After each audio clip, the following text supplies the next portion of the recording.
Hello everyone and welcome back to my YouTube channel. आज के इस वीडियो में हम बात करेंगे कि हमें इग्नू के असाइनमेंट जमा करने के बाद जो असाइनमेंट स्लिप भरना होता है वो कैसे भरना होता है। मैक्सिमम बच्चे तो असाइनमेंट स्लिप के बारे में जानते ही नहीं हैं कि इसका भी प्रिंट आउट निकाल के हमें इसको भी यूज़ में लाना होता है। उनको बस ये लगता है कि असाइनमेंट बना लिया एंड फाइल्स में फ्रंट पेजेस लगा के सबमिट कर दिया एंड दैट्स इट, वहाँ हमारा काम हो गया। रिसीविंग जो है वो स्टडी सेंटर वाले देंगे एंड वो काफ़ी ज़्यादा रिलैक्स्ड हो जाते हैं। बात सही है कि स्टडी सेंटर वाले ही हमारा रिसीविंग देते हैं, बट स्टिल प्रिंट आउट हमें निकलवाना होता है। कुछ रीजनल सेंटर्स प्रिंट आउट नहीं निकाल के रखते हैं, देन उस केस में आप क्या करेंगे? तो ये आपकी जिम्मेदारी है कि आप इग्नू के असाइनमेंट स्लिप का प्रिंट आउट आपको खुद निकलवाना है। तो जैसा कि आप देख सकते हैं मैंने यहाँ प्रिंट आउट निकलवा लिया है। आप चाहे तो कलर प्रिंट भी निकाल सकते हैं। यहाँ मैं आपको बताऊंगी कि आपको असाइनमेंट स्लिप सही से भरना कैसे है। जैसा कि मैंने यूट्यूब पे सर्च किया तो इग्नू असाइनमेंट स्लिप को लेकर के लेटेस्ट कोई भी वीडियो नहीं था। आई थॉट कि इग्नू के लेटेस्ट गाइडलाइंस के हिसाब से आपको बताऊं कि असाइनमेंट स्लिप का क्या करना है। Also I will tell you कि अगर आप असाइनमेंट को बाय पोस्ट भेज रहे हैं देन आपको असाइनमेंट स्लिप को कैसे भरना है। वीडियो के एंड तक बने रहिए एंड ध्यान से सुनिए, इसे बिल्कुल भी स्किप मत करिएगा। यहाँ मैंने अपना एक सैम्पल असाइनमेंट स्लिप ले लिया है and I will tell you कि इसको कैसे सही से फिल करना है।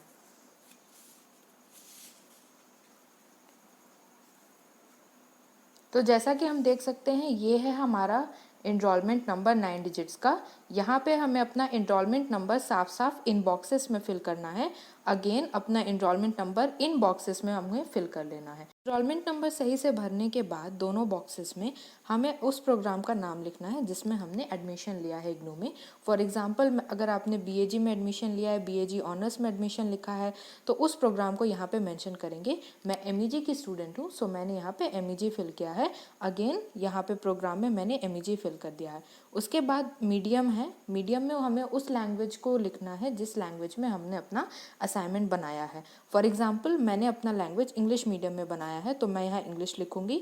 अगेन फिर से इस मीडियम में मैं यहाँ पे इंग्लिश लिखूंगी। अगर आपने अपना असाइनमेंट हिंदी या किसी और लैंग्वेज में बनाया है देन यहाँ पे मीडियम में हिंदी या वो लैंग्वेज लिखेंगे एंड अगेन मीडियम में वो लैंग्वेज यहाँ पे लिख देंगे। उसके बाद आता है हमारा फुल नेम, जो नेम हमारा आईडी कार्ड स्टूडेंट के इग्नू के स्टूडेंट आईडी कार्ड पे प्रिंटेड है उस नेम को यहाँ पे फिल करेंगे। अगेन अपने नेम को यहाँ पे फिल कर लेंगे। उसके बाद सबसे ज़्यादा प्रॉब्लमेटिक पार्ट जो आता है, जो स्टूडेंट्स को ज़्यादातर समझ में ही नहीं आता है, वो है serial number and assignment number. देखिए असाइनमेंट नंबर वो है, असाइनमेंट नंबर तो मेनली आपके सब्जेक्ट्स हैं, आपके प्रोग्राम के सब्जेक्ट्स हैं। फॉर एग्जांपल एमईजी है तो एमईजी में जिन सब्जेक्ट्स का असाइनमेंट मैंने बनाया है ये वो सारे सब्जेक्ट्स हैं। असाइनमेंट वाले जो सब्जेक्ट्स हैं उनको फिर उसके बाद मैंने अरेंज करके लिख दिया है एंड उसी को कहते हैं सीरियल नंबर। फॉर एग्जांपल मैंने MEG 1, MEG 2, MEG 3 and MEG 4 subjects के असाइनमेंट बनाए हैं एंड मैं उनको सबमिट कर रही हूँ। तो यहाँ पे असाइनमेंट नंबर में वो लिखेंगे एंड सीरियल वाइज उनको यहाँ पे लिख देंगे। अगेन सेम चीज़ को, सेम प्रोसेस को यहाँ पे रिपीट करेंगे। आपका जो भी सब्जेक्ट होगा उसको लिखेंगे एंड उसका नंबरिंग देंगे, जैसे कि 1 2 3 4 जो भी है वो लिखेंगे यहाँ पे एंड फिर सीरियल नंबर में उसे मेंशन करेंगे। फिर आपको करना है अपना सिग्नेचर, यहाँ पे साफ साफ सिग्नेचर यहाँ पे करिएगा। यहाँ पे भी एक सिग्नेचर का कॉलम है बट यहाँ पे आपको सिग्नेचर नहीं करना है because it is the signature for dealing accountant. जो वहाँ आपके स्टडी सेंटर के डीलिंग अकाउंटेंट होंगे वो अपना सिग्नेचर यहाँ पे करेंगे। उसके बाद आपको मेंशन करना है डेट, यहाँ पे डेट ऑफ सबमिशन। आपका डेट ऑफ सबमिशन क्या रहेगा असाइनमेंट का वो देख करके आप यहाँ पे अपना डेट लिख लीजिएगा। अगेन डेट आपको यहाँ पे नहीं लिखनी है, यहाँ पे स्टडी सेंटर वाले लिखेंगे। एंड ऑल्सो ये जो फॉर ऑफिस यूज़ वाला जो पार्ट है यहाँ पे आप कुछ भी नहीं लिखेंगे, ये उनकी लिखने की चीज़ है। आपका काम सिर्फ इसमें लिखने का है। एंड उसके बाद हम इस assignment remittance cum acknowledgement slip को जमा कर देंगे and they will take this part of the assignment slip and give you this part. तो इस चीज़ को कहते हैं हम लोग असाइनमेंट की रिसीविंग।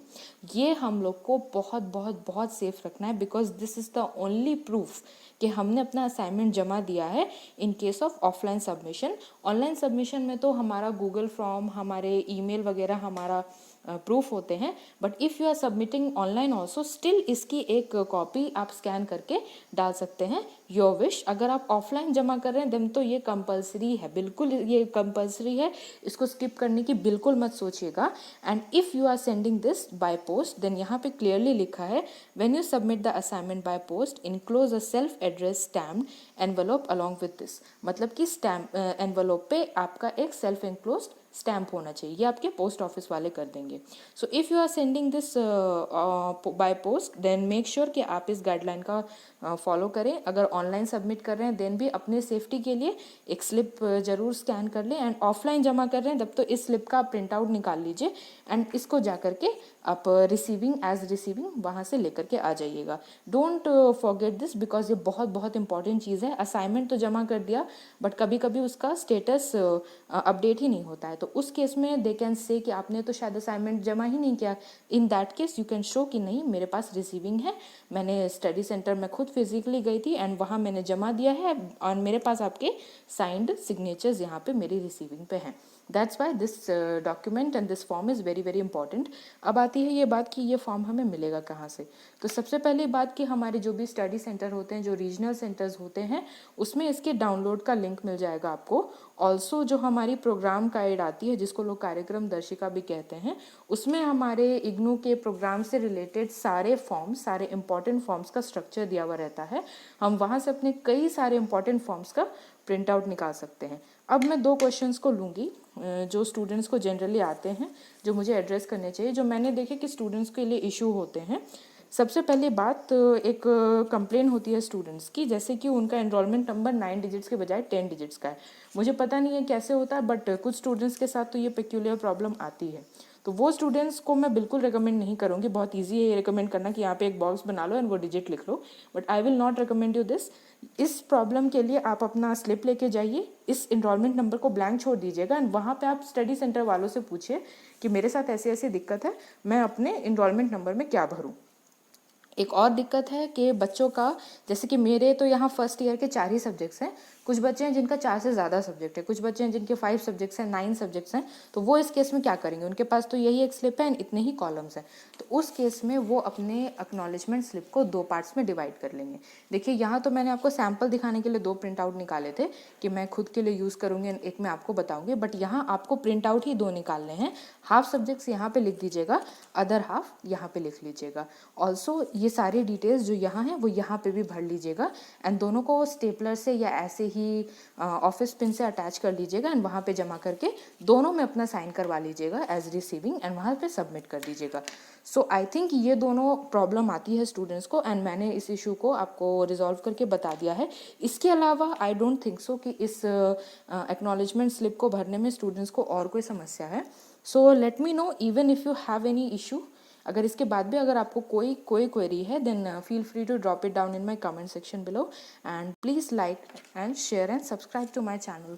Thank you.